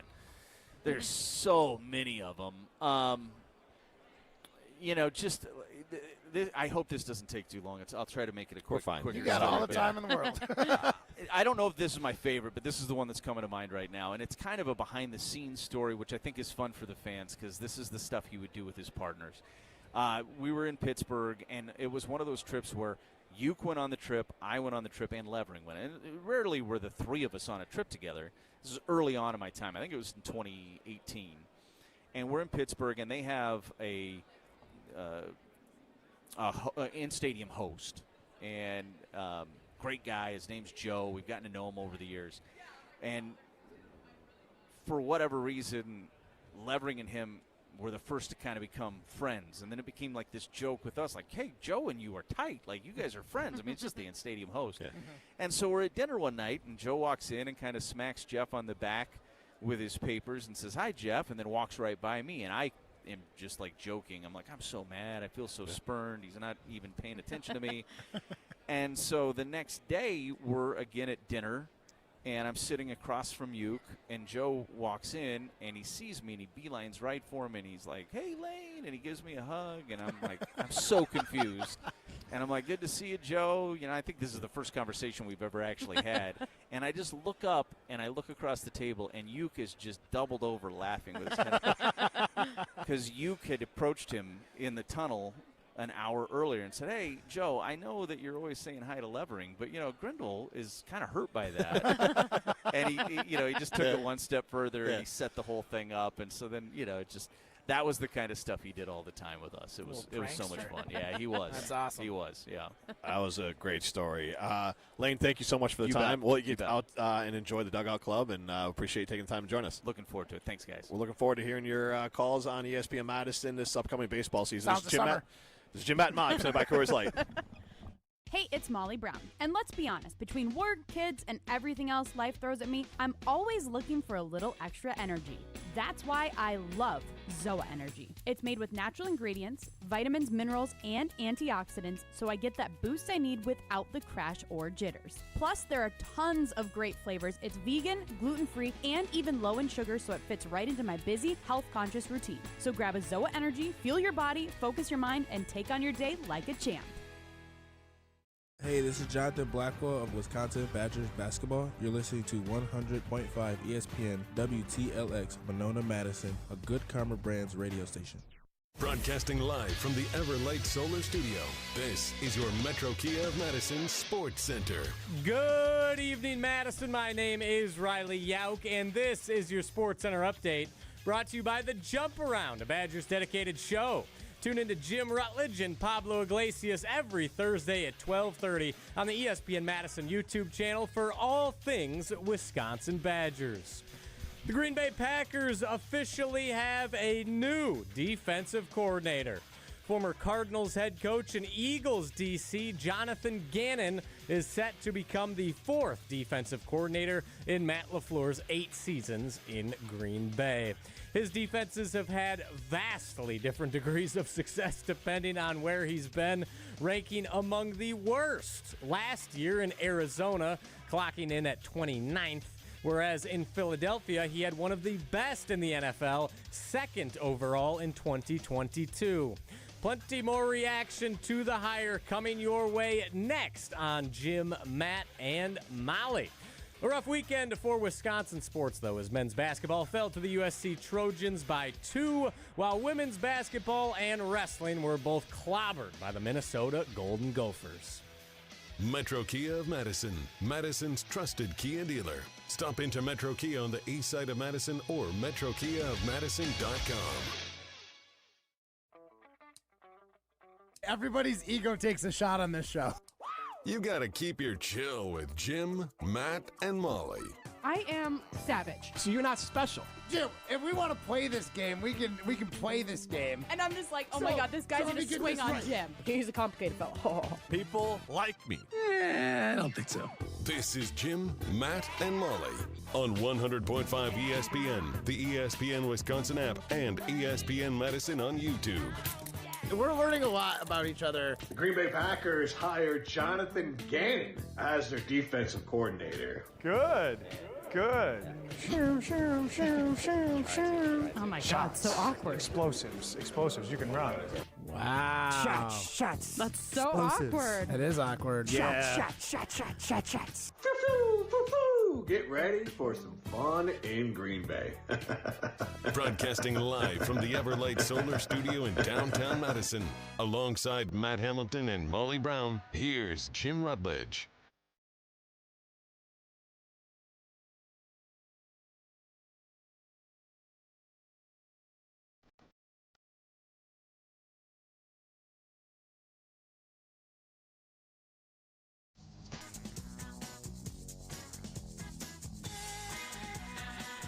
It is hour number 2 of Jim, Matt, and Molly. We are presented by Coors Light. The Mounds are blue, you know what to do. And that's Crush a Coors Light. What a great sound, Matt and Molly together. On time doing Crush a Coors Light. It's a rarity this year. Was that the first one this year then? No. We no. did one show together When this year. you got your nails painted? Yeah. Okay. Was that the one? Yeah. Okay. So twice. Which I still have mine on. It is. Oh, I took mine off. I was keeping it on as good luck for the Rams because they were basically Rams colors. January 26th, and Matt's been on 2 shows with Molly. Well, no. Oh, you're right. You're right. That's right. That's virtual part of it too. Matt's been on 4 shows this year. Wasn't it January 2nd after Matt came back from his Christmas bar Yeah, we hopping, talked whatever. about. Yeah, so you've been on that so day. maybe I've been more, maybe it's 6 Painted shows nails. I don't know if it's 6. That is pushing it. This might be my 6th show. This year. Is your 6th show. Let's not get cocky, Matt. Like, honestly, I wouldn't be broadcasting it. No, I thought I did 4 shows. I might have done 6. He's a busy guy. The week, and mostly Thursday I might have to kick out early. We just had Lane Grindle sit down. Matt's batting average on shows he's done this week is incredible. Hall of Fame level. He's almost hitting a 400 level, guys. Yeah. That's pretty big. Well, for this week, he's batting 1,000. That's true. Yeah. There we go. This There you is go. a new season. You know, Matt. this is part of the reason I don't like baseball. Too much math. It is a lot of math. The reason that makes me like baseball, Lane Grindle. I can't believe Great you voice. never said that to Lane Grindle when he was sitting down with Oh, I'm us. sorry. What was I supposed to say? You know what? I hate actually hate baseball, but the reason I should have said that. I hate baseball, but the only reason I listen is because you're on the calls. And that's why you should listen to 100.5 ESPN, Madison's home of the Milwaukee Brewers. Sounds of summer. Molly, that's my line. I thought both Matt and Molly did a great job. They did, yes. This is Jim, Matt, and Molly. You can listen back to that entire interview on ESPN Madison's YouTube stream. I'm sure you can watch it there, and then also on the ESPN Wisconsin app. Get into the show, 844-770-3776. That's the Carl Talking text line. List is more. You can see us on the ESPN Madison YouTube stream as well. And we've been talking about, what are we doing with over here? When you said list is more, Matt went doop, doop, I gotcha. I was getting distracted. My bad. I got distracted by Matt's finger as well. Gotcha. All right. Finger on your finger. I honestly don't know if that was Jeff Gannon. Wait, wait, what's his name? Jonathan Gannon. Jonathan Guys, Jeff? What? Was it Miles Turner? Miles Garrett? I honestly don't know. Hey. As I almost called him Jeff Levering. Lane Grindle even said. Exactly. I love that Molly asked that question because I had to remind myself multiple times, don't say Jeff Levering. And I often have to stop myself and say, don't say Willie Peralta, former Brewer. It's Freddie Peralta, former Brewer. So, because we did a whole thing with Willie Peralta. He signed autograph, a whole cool thing. Yeah. And so, like, it was a little bit more of a personal connection with Willie Peralta than there was Freddie Peralta. I didn't even know that there was a Willie Peralta until you said that. Yeah, that was like back in the early 2010s, way before Molly was paying attention to baseball, for sure. Way before 100. Yeah, this year. Yes, exactly. Guys, okay. But no, you're in it. You know more than I. You watch more baseball than I did this year. I didn't watch the World I Series. watched the entire World Series. Yeah, it was a really good series. I didn't watch any of it. So, yeah, you are Mrs. Baseball on the show. Okay, I'll take it. I mean, there's no other misses on the show, so I'll take Fine, it. you are person baseball. Okay. All right. I don't know. That's too far. Too far. Between Matt and I, yeah. Dude, no. Literally, no. No. All right, let's get to Your question about, like, the strike and stuff? Yeah, that's not baseball. That's news. Molly's Mrs. Brewer is what it is. She's Okay. Mrs. Brewer. But I did watch a lot of the Dodgers and the Blue Jays. I will say what the Dodgers they're fun to watch. They're really good. Because they're freaking good and they actually have action. I'm sorry. It's actually fun to watch teams be able to hit, unlike the Milwaukee Brewers. I mean, like, and also, like, Otani, like, oh my it's God. like we're watching He's a Babe beast. Ruth. That game against the Brewers. What was that, game 3? He Yeah, single-handedly beat the Brewers. Yeah, it was so hard to watch, but at the same time, like, you couldn't not watch because, like, history was being made. You were marveling at it. Yes. Yes. I was starstruck. Yeah, no, he's remarkable. We don't know if Jonathan Gannon will be remarkable, good or bad, with the Green Bay Packers, but are you sharing these stats, Ryan, or is Riley sharing these stats? Yes, I have some Yes? stats to depress. You are. Okay, let's get to stats to depress people. Great. What's the story? Are you not happy or? Still to be happy about. Take that for data. Beep, boop, bop, bop, beep. These are stats to depress people. Hello, darkness, my old So, guys, we don't know exactly what Jonathan Gannon will be as the Packers defensive coordinator, but we do know what he was as the Eagles defensive coordinator when they went on their Super Bowl run. And we also know what his defense was with the Cardinals the last 3 years, guys. And now, Jonathan Gannon was not the play caller in Arizona, but it is worthwhile to point out that in 3 seasons as the Cardinals head coach, his defenses finished 31st, 15th, and 29th in scoring defense, and 25th, 21st, and 27th in total defense. So pause there for a second, and I'm raising my hand here. I don't, off the top of my head, I can't name a Arizona Cardinals defender. Buda Baker. Okay. Could you, before... That was probably the only one. No. And that's a defensive Gannon. Like, I'm saying that, like... That's also partly the Cardinals haven't been good enough for how long that they're not going to get, like, Good national... players. And they're not going to get national games that, of course, we're not going to know. So I'm I sure was we just all trying know to defend him a little Marvin bit. Harrison on the offense, but, like, True. that's about it. Otherwise, what? J.J. Watt was probably the most notable name on defense, and that was how many years ago now? JJ That might have been his first year as head coach. I apologize for the screaming. Sorry, I didn't mean was to that react. his first year? Was You're J.J. projecting. Watt's last year? I think it very well might have been. That might have crossed. That sounds right to me. No, it looks like 2022 was J.J. Watt's final season, which was the final season when Gannon was the D coordinator for okay. the Eagles. Wow, So, he's been so out that that was long. in defense of Gannon. Like, I was just like, oh... So, do you have where the Packers defense ranked in those same categories for those 3 years? I'm just genuinely I curious. do not, but it is funny to say that I believe those would be the same 3 seasons as Joe Barry's. No, actually, excuse me. That's No. incorrect. 1 That year would of be Joe Barry, yeah, 2 that'd years be- of Halfley. Yeah, 1 year of Joe Barry, 2 years of Halfley. I do like- not have where the Packers ranked in I those think I years. saw 12th this year for the Packers. The Packers were 12th, and I believe over the last... In which one? In scoring defense, I believe. So points allowed. Okay. So the Packers were slightly above middle of the pack. I think we can say overall that the Packers defense with Jeff Halfley was good, not great. I think we'd all agree with that, right? Yeah. Well, I think Molly's point, which is I think the important point is that Micah Parsons goes down and the Packers never find Correct. a solution. I will And say to me, that's the big black mark on his resume is Yes. that you just got worse each game and you were figured out. In fact, your best game was against the Bears for 3 quarters, and then their fourth quarter they had a great fourth quarter at Lambeau, and then every team after that figured you out. It was like they had one pitch, and they're like, all right, well, I got nothing now. If we want to defend Halfley too, I'm sure that they probably would have ranked higher in terms of scoring defense for the Packers had you have had Micah Parsons as well. Like, those numbers are You mean like probably his first- greatly skewed. You mean his first season or just like over this? No, because you just said 12th this last year, so I think they Yes. would have been higher. They could have been in the top 10 Yeah, if Micah Parsons plays the last Yeah, 4 because games. I don't think that the Ravens, for instance, would have scored 41 And points on them. I think we can say with a Well, pretty good measure. With who, Matt? Who's their quarterback? The Ravens, Yeah. Snoop Huntley, baby. The greatest backup in NFL history. Sorry, that was just He very well might I be. know. Him and Malik Willis.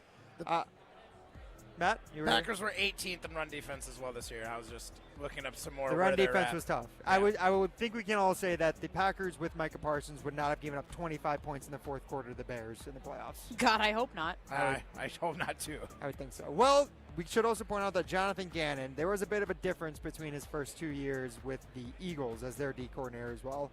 First when they had decent players, and then when they had really good players is when that defense was elite. So in 2021, the Eagles were 18th in scoring defense, 10th in total defense, so that's yards allowed. And then in 2022, they were 8th in scoring defense, 2nd in total defense. Damn. So it's pretty clear that, I'll be honest, the way I see it as a Packers fan right now, Jonathan Gannon feels like he's in the same tier as a Jeff Hafley. Good, not great, probably isn't elevating a ton of players on defense.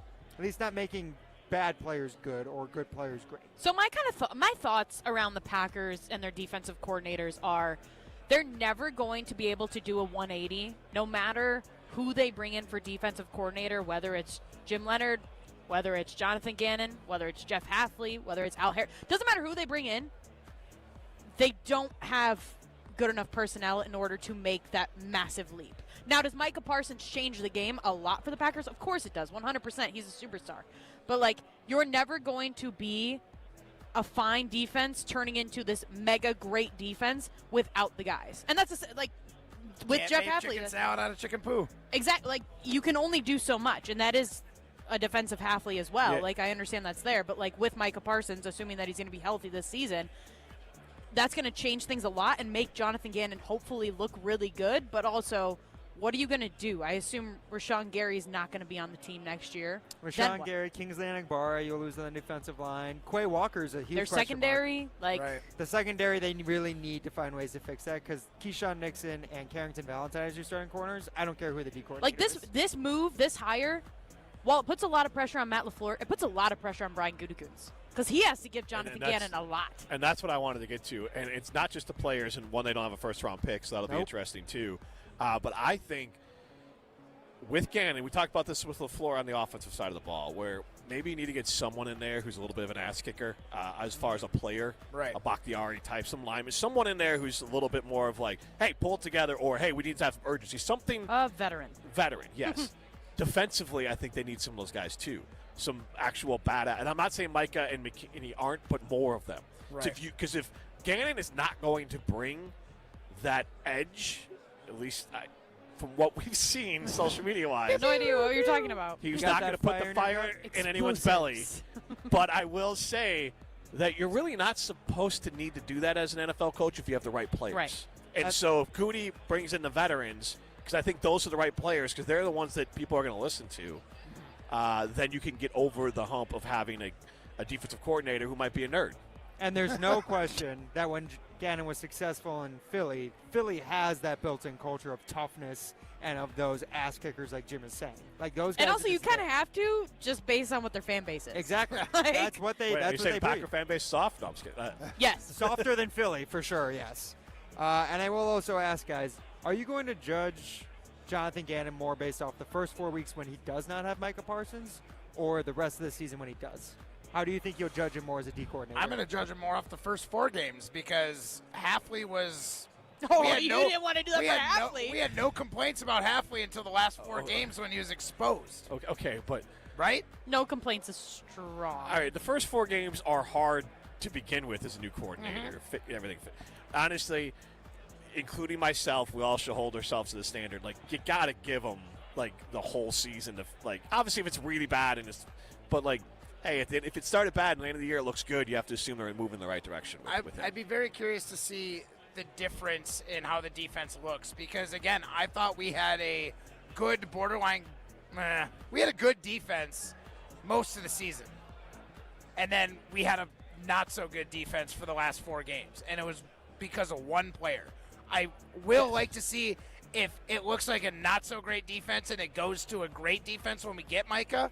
Is he reliant on that one superstar the way Hafley kind of seemed to be, or does he change a scheme a little bit to try and cover the warts, if you will? Maybe that's blitz more, because that was the whole thing Hafley was saying. We have to get to the quarterback with our front four so everybody can drop out. One thing I will say that is really a strong mark for Gannon during his time in Philadelphia is that he really got the most out of his pass rushers too, especially in 2022. Josh Sweat, who's a guy who went to go play for the Cardinals under Gannon, and then as well Hassan Reddick, both had career years that season because they got freed up to have the one-on-one matchups, that kind of thing. I will say personally, one thing that gives me confidence is that if he could do that with Micah Parsons, I could see Micah in a full season being like near a sack record type guy, right? If you think Hassan Reddick can get 16 sacks and Hassan Reddick is maybe 3/4 the pass rusher that Micah Parsons is, as we would want to believe, then I feel like Micah in a full season with Gannon could do real damage. All right, clip that, Ryan. My God. One final one. I do want to hold to the fact that this is stats to depress Packers fans. There was one stat floating out around there that is a little disingenuous. So the Cardinals defense ranked first in EPA per play in the first 3 quarters of every game through the first 5 weeks last season. They dropped to 27th in EPA per play in the 4th quarter. So they just collapsed. And that was right up until the entire Cardinals team did, though. That's true. And why do you think he punched the guy on the sideline? Because he literally was messing around against the Tennessee Titans, the worst team in the NFL, and they had a colossal downfall in that game. That's true. So I'm claiming none of this. I asked ChatGPT describe the difference between Jeff Hafley and Jonathan Gannon schemes. In a nutshell, Hafley is about fast, aggressive play that seeks to disrupt offenses with disguised pressure and dynamic coverage. Do we all kind of? Yeah. That sounds about right, yeah. Okay. Gannon is more about sound coverage and structural discipline, creating a framework where the offense has to earn every yard in smaller chunks. More Joe Barry style. Bend, don't break style. Yeah, and you probably need good corners to be able to do that too, which is the tough part, which the Packers just do not have right now. And I don't know their cap situation, but when you're paying Parsons and you're paying Love, and Jacobs, I don't know how much money they have to go get someone else. This might have to be done in the draft, but then they don't have a lot of draft capital. Right. So, to Molly's point, and I kind of want to talk about Goody and Elliott Wolf. We could do that maybe next year. So we'll do that next. I know we got throwing stones, but Goody's got, I think, more pressure on him than – he should have more pressure on him than he does have.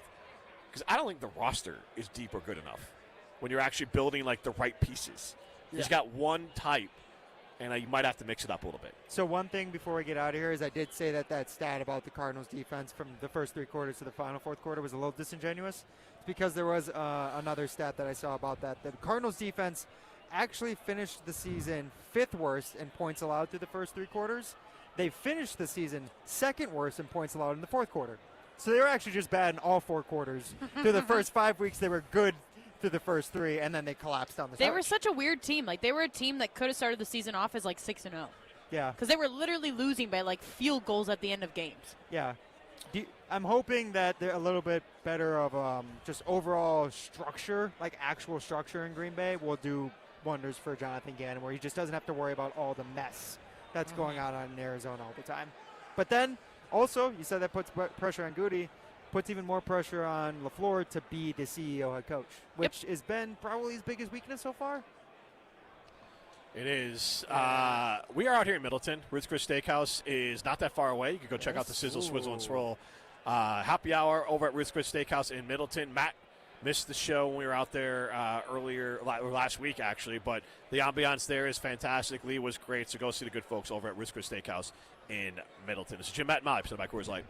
You're listening to Jim, Matt, and Molly. Can we put this in all marketing materials going forward? We are the #1 show for people working in the train industry or families that have worked in the train industry. Right here in Madison, Wisconsin, we are the #1 show for that audience. Diesel dudes lifting the coal into the fire. On 100.5 ESPN, the ESPN Wisconsin app, and ESPN Madison on YouTube. At Gruber Law Offices, we take great pride in helping those who have trusted us after a serious accident. Our team has the knowledge, resources, and experience to get you the results you deserve. Don't wait to get the help you need. Make the right call. Call Gruber Law Offices today. Proud partner of your Milwaukee Bucks. One call, that's all. You cheered against him winning a ring as a Chicago Bear. You watched him get a ring with your team as a Green Bay Packer. Now, hear Jim McMahon's legendary stories in person with fellow champion Dan Hampton at Hard Rock Live Rockford on Thursday, February 5th at 8 p.m. The Punky QB is sure to bring unforgettable moments. Tickets are on sale now at casino.hardrock.com. Doors open at 7 p.m. and the show starts at 8. See Jim McMahon and Dan Hampton on February 5th live at Hard Rock Rockford. Coors Light presents To Chill or Not to Chill. When your friend skips your favorite song on the playlist. End the friendship. Or choose chill because that song lives rent-free in your head anyway. And you planned ahead by bringing Coors Light to the party. And the sound of that ice-cold can cracking open was music to your ears already. Coors Light. Choose chill. Celebrate responsibly. 2024 Coors Brewing Company, Golden, Colorado. Hey, it's Riley Yauk. Stay in the know on area high school sports and follow ESPN Madison on social media for Prep Mania on Deck, each week's preview for the top games and events. Prep Mania on Deck is brought to you by Zimbrick Honda, a proud supporter of high school sports and local communities. UW Credit Union presents the Prep Mania Student Athlete of the Week, supporting local student athletes as they grow on the field, in the classroom, and in the community. UW Credit Union is here for every U. Learn more at uwcu.org.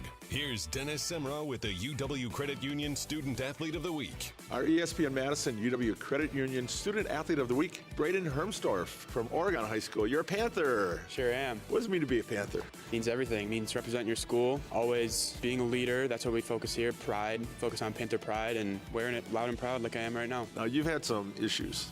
Knee surgeries, two. Three. Oh, three. Actually, three, but it was 2 years that you missed, though, right? Yep. You look at your time at Oregon, what do you think you're going to remember the most? How fast it went, and I'm always going to remember perspectives. I watched on the sidelines for 2 full years, and I feel like I learned some great lessons, cherishing moments. Like, you got to always cherish it when you're in high school, and that's, I feel like, what I learned from sitting on the sidelines. Things are so much better when you're playing sports as an athlete.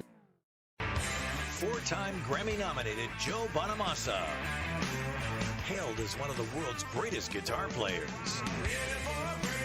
Blues rock titan Joe Bonamassa, performing live on February 25th at Overture Center for the Arts. Tickets on sale now at overture.org. Joe Bonamassa. Every show is a new experience. It's time for the Milwaukee Basketball Report on 100.5 ESPN. Giannis going down the lane. Look out below. A big one-hand slam. Brought to you by Michelob Ultra, the official beer of the Milwaukee Bucks. While the Bucks fell to the Nuggets 102-100 at Pfizer Forum on Friday night, that wasn't the headline, as it was announced after the game that Giannis Antetokounmpo is going to miss 4 to 6 weeks with a right calf injury. Here is the two-time MVP after the game. This is from my experience being around NBA. After that, I'm going to work my butt off to come back. That will probably be end of February, beginning of March. Hopefully the team win the plays that we can at least make the play or make the playoffs. With Sunday night's game against the Mavericks getting postponed due to weather, the Bucks will make the trip out to Philadelphia to take on the 76ers on Tuesday night. This has been your Milwaukee Basketball Report on Madison's home for Bucks basketball, 100.5 ESPN. Brought to you by Michelob Ultra. Condon Jewelers, the jeweler on the east side, the jeweler on your side. When you see Diamond Jim, you can count on him to be on your side. Selection beyond compare with on-site repair, so you can wear your jewelry with pride. Condon Jewelers, the jeweler on the east side, the jeweler on your side. You're listening to Jim, Matt, and Molly, presented by Coors Light. Also brought to you by J&K Security Solutions, securing homes and businesses in the Madison area since 1987.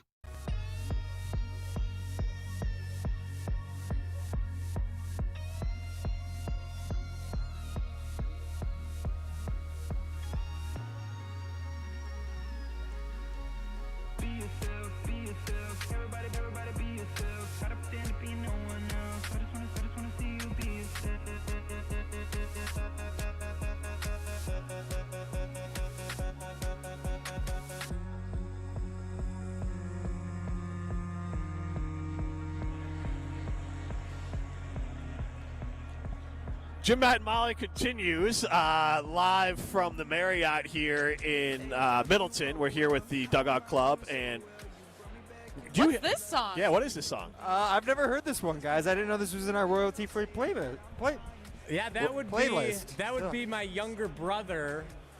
It's his song. He goes by the stage name of Yowk, Y-O-W-K.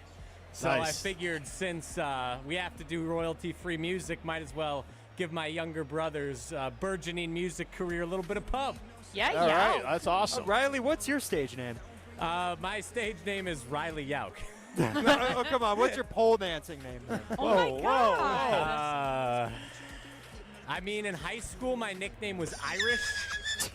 That was it. What? Iris. No, Irish. No, Irish, like Irish. ginger. Oh, I heard Iris. Iris, like the Goo Goo Dolls song? Wait. Irish. What is Prairie Creek Hunter? That's your name of your street and then your first pet's dog, name. yeah. Riley, what was the name of your childhood street and then your first animal's name? First pet. So that would be Saturn Copper. My street name is Saturn Drive. That and actually works for a pole dancing name. My That's dog's pretty good. My That dog's is name's pretty Copper. I might reverse it Copper Saturn, but Yeah, that's a pole dancing name or a superhero's name. True. Or both. One of two. True.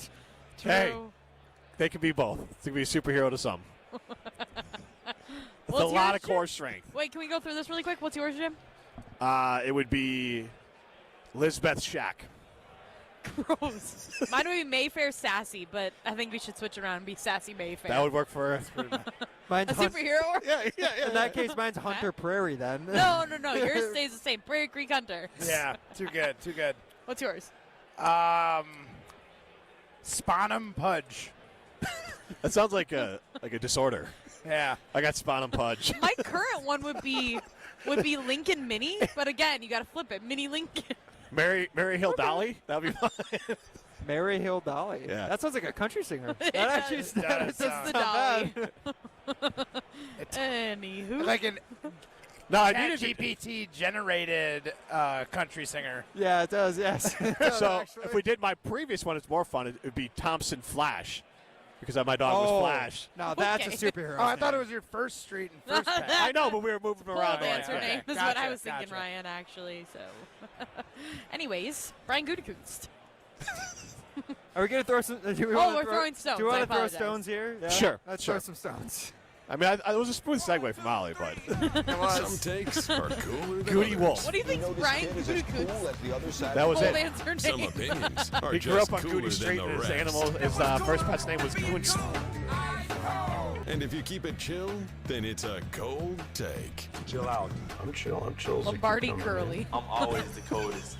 This is Oh, Throwing Curly's Stones, never mind. presented by Uh-uh. Metro He's a Kia human. Madison, Madison's chillest Kia Curly dealership. Lambo sounds. All right.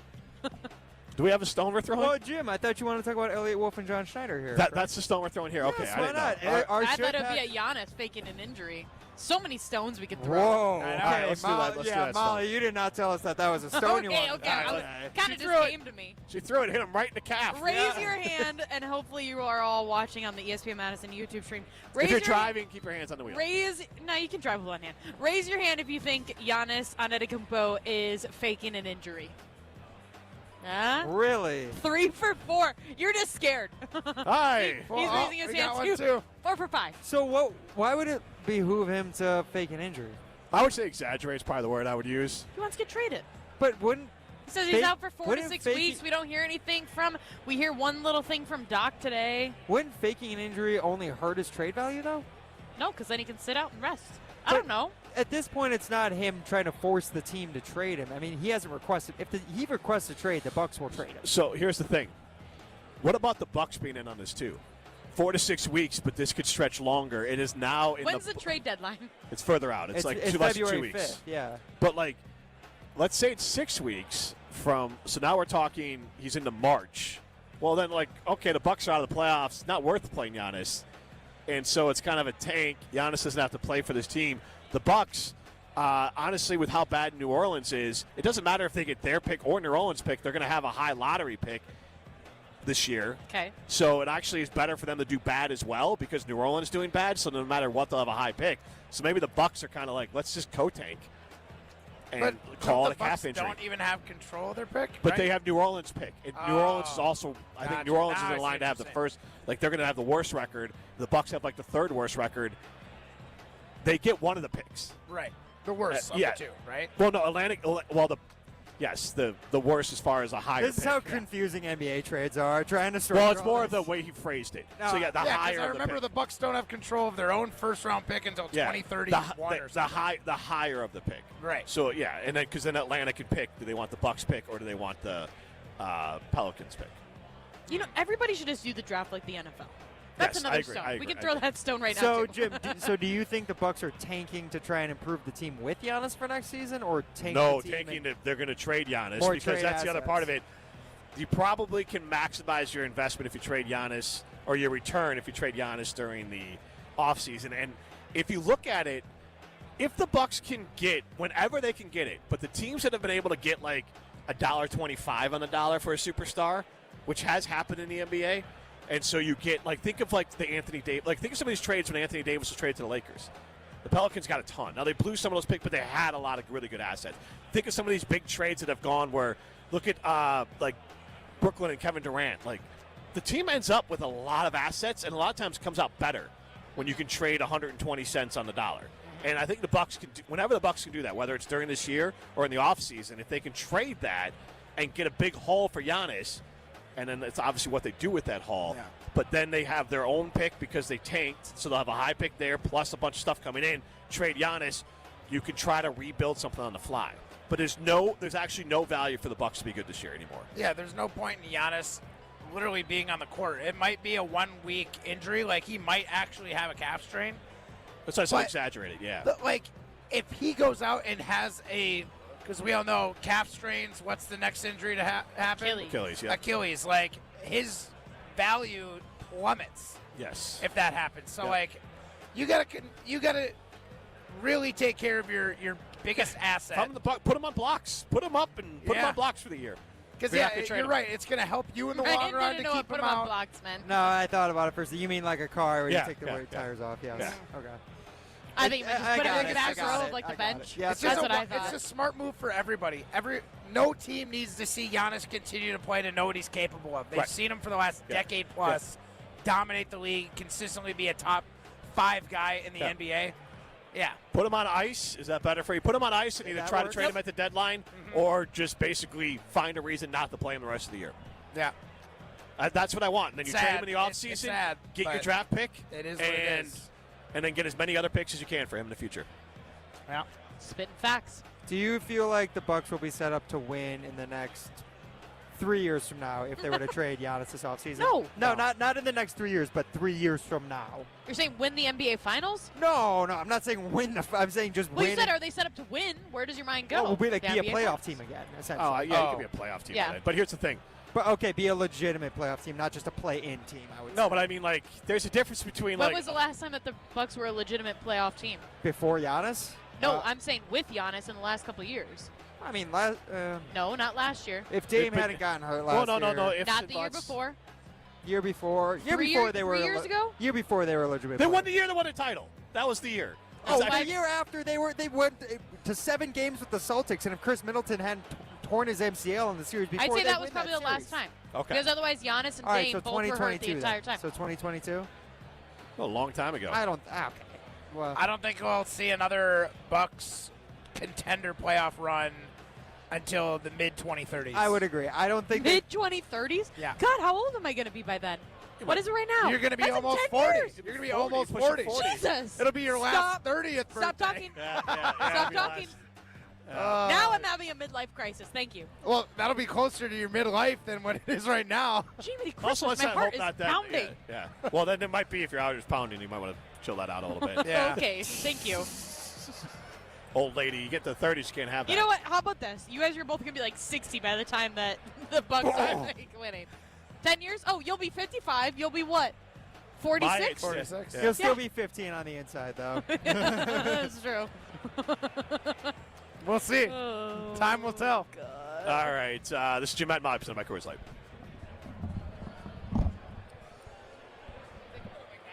Hey, this is Matt's Chicago Doppelganger. You're listening to Jim, Matt, and Molly presented by Coors Light on 100.5 ESPN Madison.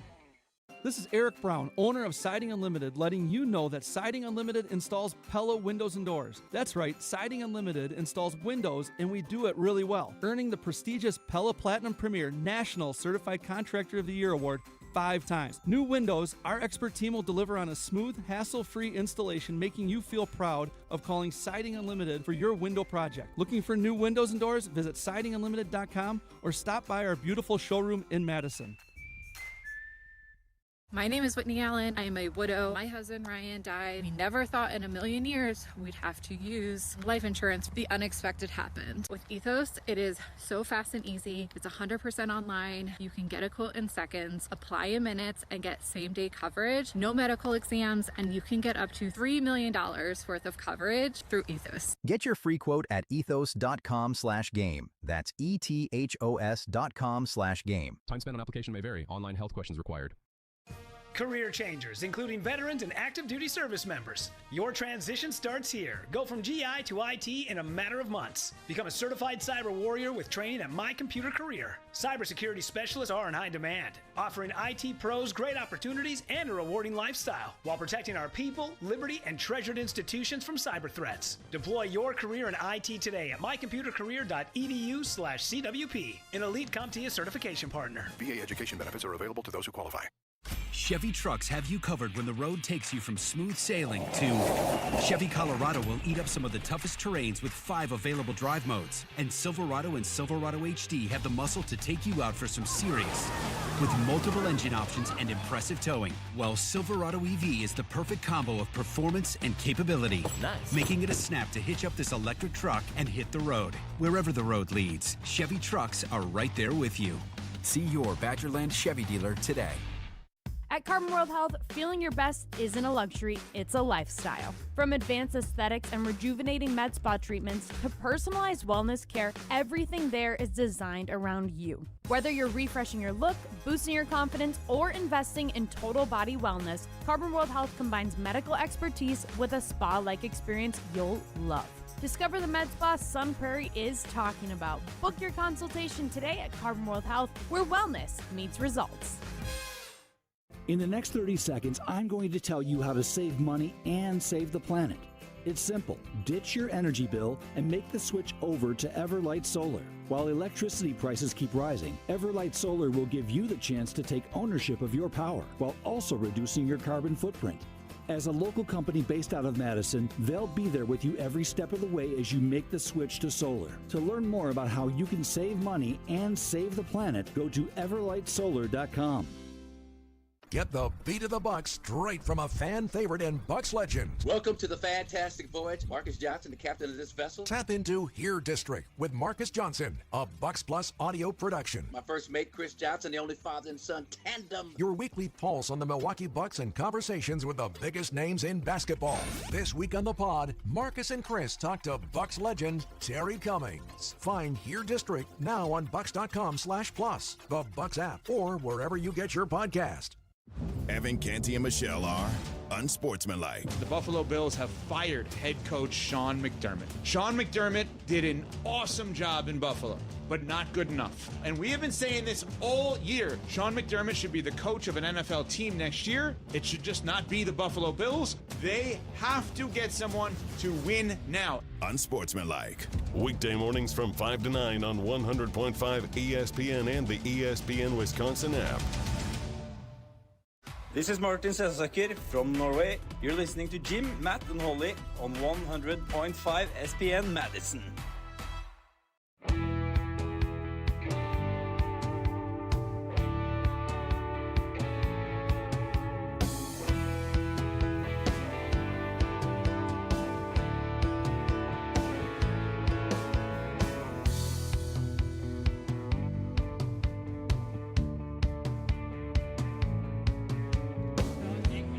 Go be a winner. Go to Ho Chunk Gaming Madison. That's where winners go. Millions of dollars won every single weekend at Ho Chunk Gaming Madison. Jim Rutledge, Molly Brown, Matt Hamilton with you. And, Matt, you brought up a good question via text, and I honestly thought you had gotten to the Coors Light a little early, but you asked what question did you ask?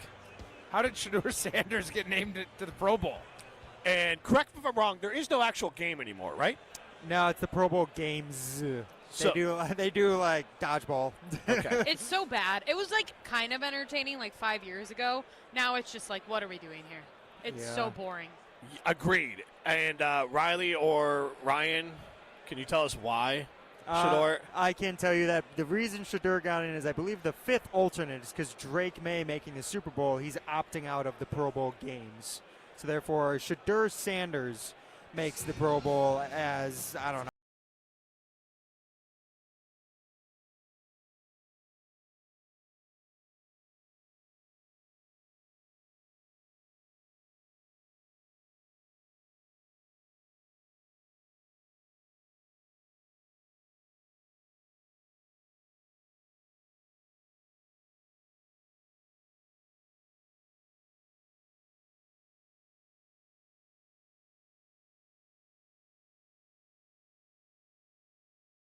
If I could afford college, and my family couldn't help me, but I'm so